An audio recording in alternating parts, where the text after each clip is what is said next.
I've been trying to get to grips with what Rishi Sunak would think is a Mickey Mouse degree.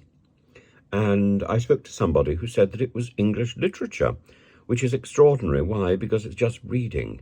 That is extraordinary. In fact, most degrees, when you start looking at them, even the extraordinarily odd degrees like animation or zoology, they have a purpose. And they may not be terribly well taught. That may be an issue.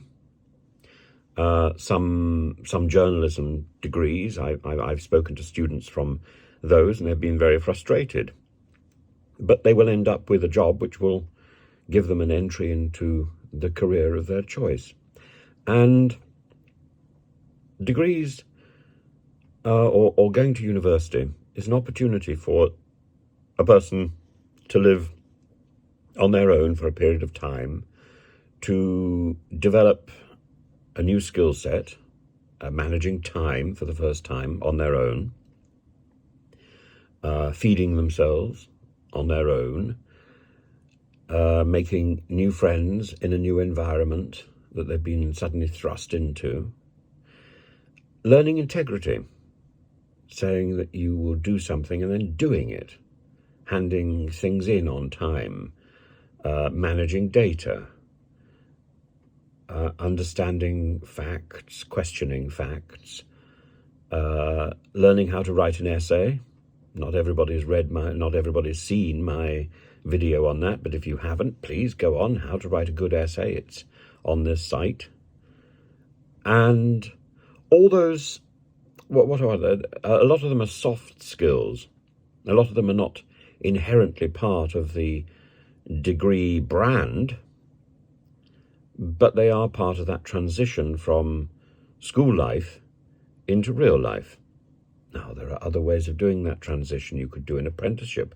You could plunge yourself into real work immediately. You could become a sous chef or something. You could you could go off and do your thing. You could travel around the world, and you're going to learn a lot of those skills, those soft skills anyway.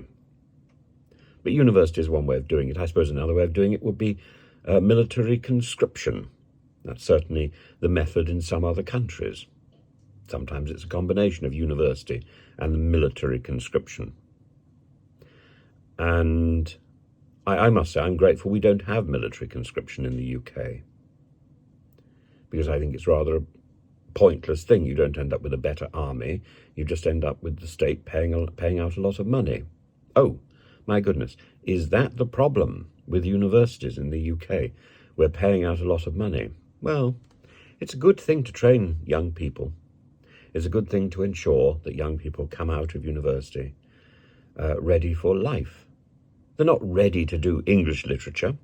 They're not ready to do history. They're not ready to do Greek and Latin, or indeed to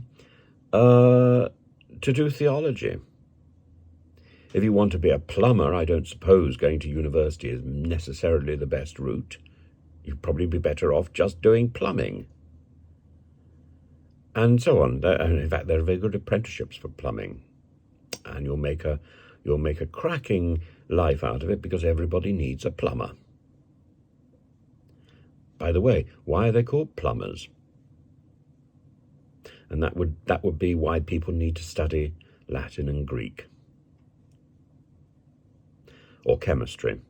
Chemistry, where does that word come from? It comes from the word which gives us alchemy. It's an Arabic word. So chemistry was a bit of a dirty concept until it came of age. And that's about university. Rishi Sunak, having been to a good university, is condescending and patronising to call other people's university degrees Mickey Mouse degrees. And to go back to my original concept, which I think I've put in other videos, education is like a giant house. And you have to enter that house through a door. It doesn't matter whether that door is chemistry, mathematics, Greek, Latin, needlework. You go into that house and you learn the skills of personal living, of questioning, of meeting a deadline, and so on. That skill set, it doesn't really matter what your subject is. And commitment to the subject is a good thing. It's so much better to do something you're interested in than to do something which has been imposed on you because it's utilitarian. In the end, you're not going to need most of these degrees. You're not going to need the topic, but you will need the skills that they teach and that you learn. Those soft skills that you learn in university are invaluable, and they will form the bedrock of the rest of your life.